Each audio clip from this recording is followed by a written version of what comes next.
Voilà, bonjour. Nous sommes donc toujours à Dax, au cercle Frédéric Bastiat. Nous sommes reçus par Patrick de Casanova qui organise le week-end de la liberté. Ce week-end de la liberté, évidemment, réunit des orateurs libéraux dont j'ai le plaisir de recevoir Vincent Bénard. Alors Vincent Bénard, c'est pas n'importe qui, c'est un ingénieur. Ah, tu es ingénieur des projets chaussées? Non, des travaux publics de l'État. Des travaux publics. Ingénieur des travaux publics, donc qui exerce dans notre belle administration, au niveau des routes, au niveau donc des travaux publics, bien sûr, et qui a donc une activité, qui est un libéral convaincu, et qui a une activité très importante, puisqu'il a été président de l'Institut Hayek, Hayek étant un libéral, pas d'aujourd'hui, mais enfin qui était un personnage tout à fait essentiel. Donc il a été président, et il est aujourd'hui partie intégrante de l'Institut Turgot, là encore un libéral. Donc c'est un homme tout à fait passionnant, et qui a cette particularité, c'est qu'il a une vision philosophique libérale, mais à laquelle il a les compétences nécessaires pour chiffrer tout ce qu'il avance. C'est-à-dire que quand Vincent Bénard avance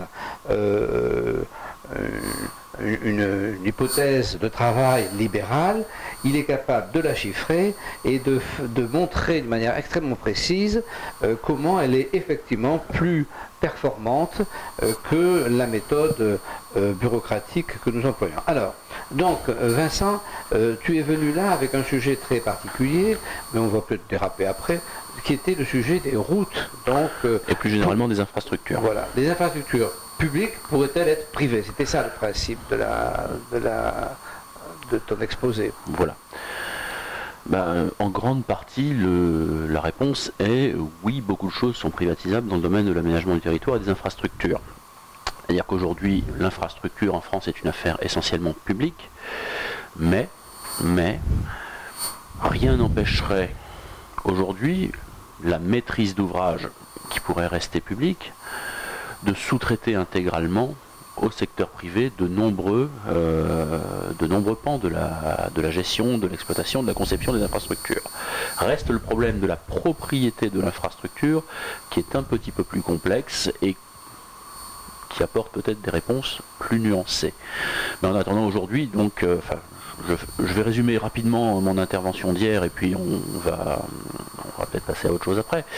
C'est de dire globalement, aujourd'hui, le fait que l'infrastructure soit une affaire politique et non une affaire de rationalité économique fait que beaucoup de décisions prises par l'État ou les collectivités ne sont pas économiquement optimales, elles sont mal influencées par des effets de mode, et notamment aujourd'hui il y a un biais anti-route, anti-automobile et pro-ferroviaire qu'aucun calcul économique, qu'aucun argument rationnel ne justifie.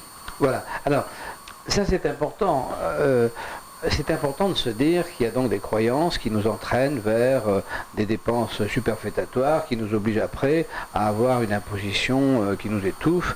Donc tout ça, ça revient à faire le constat un peu pénible de ce que l'on appelle, alors on ne sait pas trop comment appeler ça, la bureaucratie, enfin une organisation lourde, un peu hypocrite. Alors je pensais, avant qu'on soit là, je me disais c'est assez amusant parce que finalement, est-ce qu'on n'est pas dans une situation un peu semblable à ce qu'a été au XVIIe siècle le problème des Huguenots? C'est-à-dire qu'en même temps, ils ne remettaient pas en cause le christianisme, mais simplement ils trouvaient que la manière dont c'était géré était devenue effectivement finalement bureaucratique. À l'époque, l'Église était totalitaire et bureaucratique, et donc ils étouffaient, ils partaient, ils sont partis. Et ils étaient, et je voyais de ce week-end, puisqu'il se termine un peu, et je voyais que les gens qui sont ici sont peu nombreux. On sent bien qu'ils ne remettent pas en cause, bien sûr, l'organisation sociale, d'une part capitaliste, mais aussi humaniste, dans laquelle nous vivons, puisque les libéraux ne sont pas du tout des gens qui ont envie de se retrouver dans la jungle, et en même temps, ils sont quasiment persécuté, parce que quand on est libéral, enfin, je ne sais pas comment tu fais, mais c'est difficile d'être libéral, non, quand on est dans la fonction publique. Est-ce que tu peux afficher ton libéralisme ou est-ce que tu as des conflits? je l'affiche en dehors de mes heures de travail. Je suis assez visible sur Internet, mes activités sont connues, Bien sûr. elles ne sont pas cachées.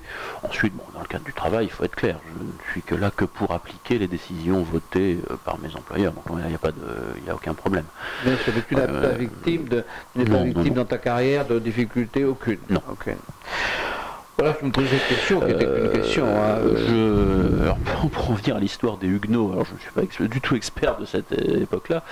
Et une petite anecdote, est-ce que tu sais quel est le berceau de l'horlogerie mondiale? Ben c'est en Suisse, non? Non, c'est le Jura français. C'est le Jura français, Et voilà. beaucoup étaient protestants, et Louis XIV les a fait fuir et a fait le bonheur de la vallée du Jura suisse. Voilà, et c'est pour ça que le Jura suisse est devenu le berceau de l'horlogerie mondiale. Voilà. Et C'est oui. un exemple parmi tant d'autres de mauvais choix politiques. Aujourd'hui, ce serait plutôt des choix fiscaux. À l'époque, c'était des choix religieux et des choix de société. Lorsqu'on fait fuir les parties les plus entreprenantes et dynamiques du pays, eh bien, on fait le bonheur des autres. Donc finalement, quelque part, je pense que l'Angleterre est heureuse, par exemple, de voir que la France fait fuir ses meilleurs talents à Londres. Ouais, tout à fait. Mais donc on est quand même effectivement dans des croyances irrationnelles. Dans ton exposé, hier quand tu as exposé ton travail, tu as expliqué une chose qui m'a beaucoup marqué, puisque c'est mon métier quand même. Tu as expliqué que malheureusement tu étais complètement meurtri d'avoir un carcan qui faisait que quand tu faisais un parking, il coûtait 30% plus cher que celui que je tu fais pas pouvais de parking, c'est quand je fais une infrastructure, il me coûte, alors pas toujours 30%, de grandeur, mais oui, clairement, je constate que des négociateurs privés ne sont pas soumis aux règles que je dois moi respecter dans mon travail, peuvent négocier des prix beaucoup plus bas, et donc finalement, ces règles m'empêchent de faire la meilleure affaire possible aux contribuables, et oui, ça m'ennuie, bien sûr. Voilà. Alors c'est vraiment le grand problème de la société, c'est-à-dire que si on a... Ces règles sont étouffantes, en même temps elles sont faites, je dirais, de bonne foi pour éviter des dérapages. C'est-à-dire que cette suspicion, le problème qu'il y a finalement, c'est pour ça qu'on retrouvait ça à mon avis, c'est pour ça que je trouve l'histoire des Huguenots assez marrante, il n'y a pas longtemps que j'y pense, je trouve ça assez amusant de comparer, parce que en fait il y a une manque de... On peut dire que ces collectivistes ont un manque de confiance dans les individus, puisqu'ils sont obligés d'entourer d'un carcan de précaution coûteux partout, parce qu'on nous protège partout. On nous protège partout parce qu'en fait on n'a pas confiance en nous.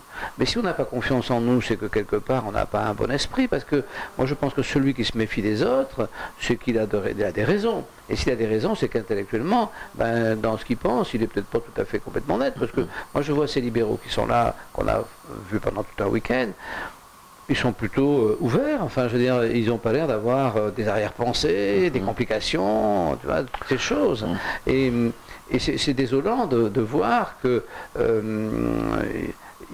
la population, en fait, n'adhère pas, ne suit pas, et elle est très craintive, et finalement elle croit se mettre à l'abri dans une structure étatique qui l'étouffe, quoi. C'est assez effrayant, hein. Et je suis tout à fait en admiration devant ton engagement, parce que je trouve qu'effectivement, je connais bien sûr le monde administratif dans lequel tu évolues, puisque j'y ai passé ma vie de l'autre côté, hein. Et c'est vrai que j'ai rencontré déjà des ingénieurs, il y a des fonctionnaires, des ingénieurs qui sont libéraux, évidemment, mais c'est pas la majorité. Donc, voilà. Donc je suis. Alors, est-ce que tu as des ouvrages, des choses que tu as... Non, récemment non. Mes deux ouvrages sont anciens, ne sont plus en vente, ils sont épuisés. Donc bon, j'ai un premier livre sur la crise du logement paru en 2007. Logement, crise publique, remède privé, et un deuxième livre sur la crise des subprimes aux États-Unis qui s'appelait Foreclosure Gate. Un chouette titre, peut-être pas très marketing, pas très heureux, mais enfin voilà. Et donc, bon, ces deux ouvrages sont de l'histoire ancienne, il n'y en a pas de nouveau en préparation. On peut les avoir sur... on les a encore sur Amazon ou non? On peut les trouver, je ne sais pas s'ils sont épuisés ou pas. En occasion, des choses comme ça. Vous pouvez toujours chercher. L'ouvrage sur le logement est disponible gratuitement en ligne en PDF. Ah d'accord, donc tu as un site... Et l'ouvrage, non, il a été mis sur un site de PDF en ligne qui s'appelle Scribd, enfin que tout le monde peut connaître, je n'ai pas l'adresse exacte, mais enfin vous allez sur Scribd, script, scribd.com, vous cherchez logement, crise publique, remède privé et vous le trouvez. Vous pouvez d'ailleurs également trouver l'autre, mais il y a un petit prix de l'ordre de 2 ou 3 euros qu'il faut payer pour télécharger. Enfin bon, ceci étant, c'était un ouvrage d'actualité qui était actuel il y a 5 ans. Alors cet engagement... Voilà. Mais je voudrais revenir quand même un petit peu sur quelque chose que tu as dit. J'ai une définition de l'étatiste, de l'étatiste, pas uniquement de l'étatiste politique, mais de l'étatiste qui sommeille quelque part en chacun de nous. L'étatiste, c'est quelqu'un qui aime sa liberté, mais qui craint celle des autres. C'est typiquement cela. On n'est pas capable de faire confiance aux autres parce qu'on se dit si on les laisse libres, ils vont forcément faire des bêtises qui vont me nuire. Et donc voilà pourquoi l'on s'en remet à super maman, super état, qui va prévenir les comportements, mais qui en fait apporte beaucoup plus quelque part d'inconvénients qu'il crée d'avantages. Oui, ça me plaît beaucoup cette idée de quand même vouloir la liberté pour soi-même et puis d'avoir peur de celle des autres. Oui, je pense que c'est effectivement un problème de confiance. Ouais. Je pense que c'est important, ce manque de confiance que les hommes peuvent avoir les uns envers les autres, et c'est quand même le début d'une situation de désamour. Parce que quand tu commences à plus avoir confiance dans le voisin, tu te méfies, et quand tu te méfies du voisin, ça commence à devenir malsain. J'apporte un petit bémol quand même à ce que tu dis là, Henri, parce qu'en fait, on comprend que les gens n'aient pas confiance.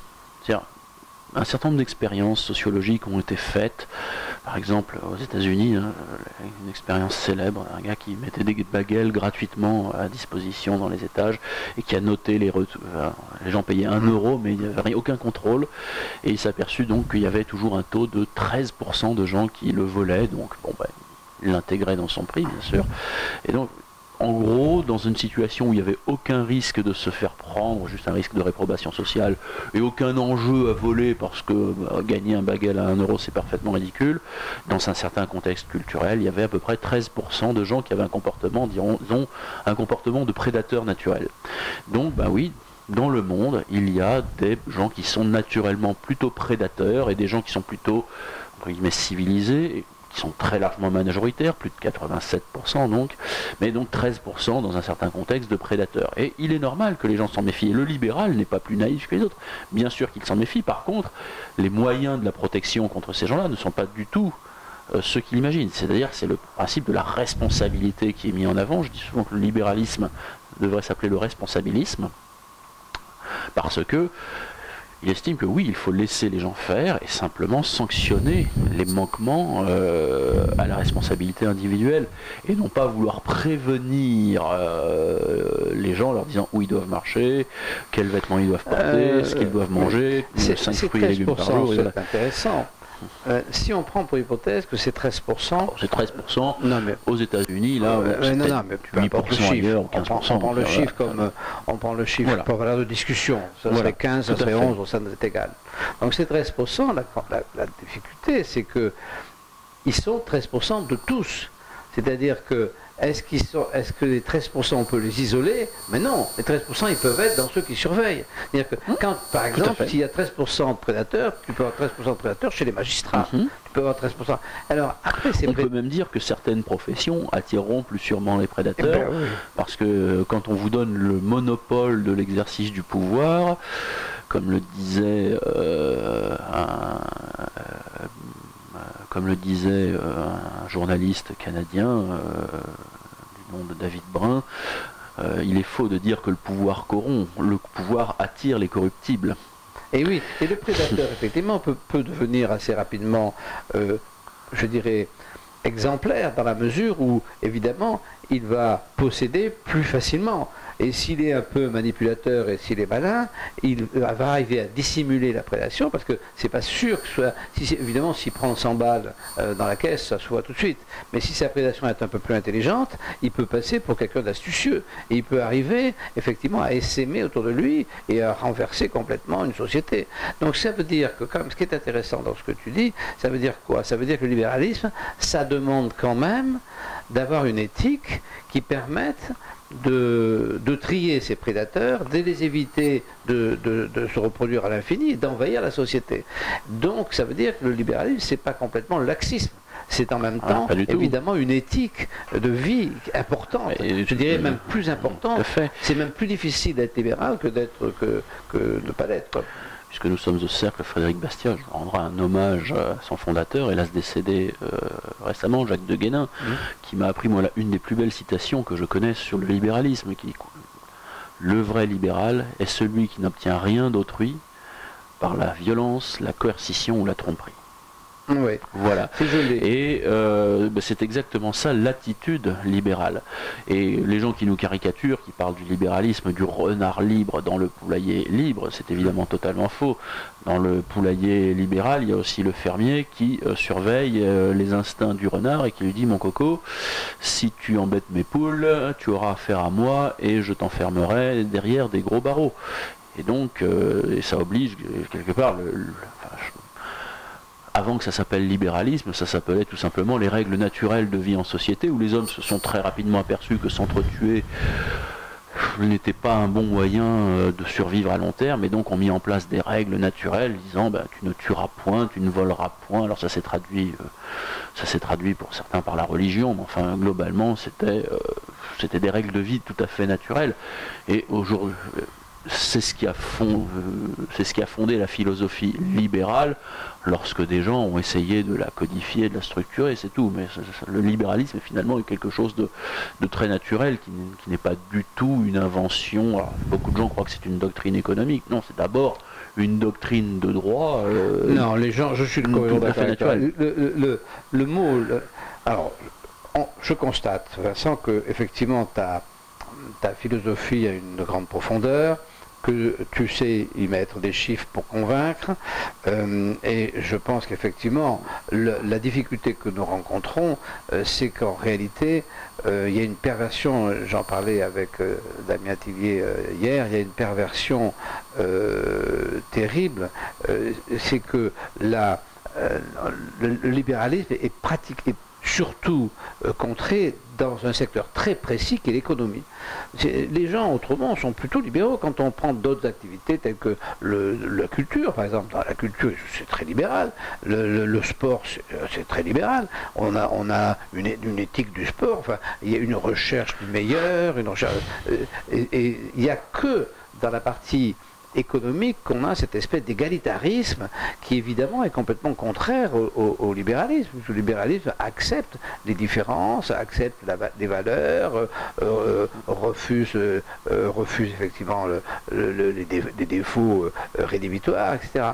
Et donc ce qui fausse le débat, c'est que on est obligé de se défendre tout particulièrement là où on est le plus attaqué, c'est à l'économie, et effectivement c'est là qu'on est que ceux qui sont soi-disant égalitaristes, et c'est là que si tu veux tes compétences chiffrées, puisque la philosophie de temps en temps il faut quand même la faire rentrer dans le réel, et c'est là que tes compétences, tes capacités que je trouve absolument remarquables de chiffrer les choses, évidemment ça apporte beaucoup. Mais écoute, voilà, je suis content de cette petite rencontre. Merci Henri. On va finir d'aller à notre colloque, puisqu'il y en a encore aujourd'hui, et s'il nous fait bosser, Patrick, il y a un sacré boulot. Oh là là. Merci pour tes compliments Henri, qui me flattent, mais qui parfois me gênent un peu, car je me dis non, il ne faut pas. À bientôt, au revoir. Voilà.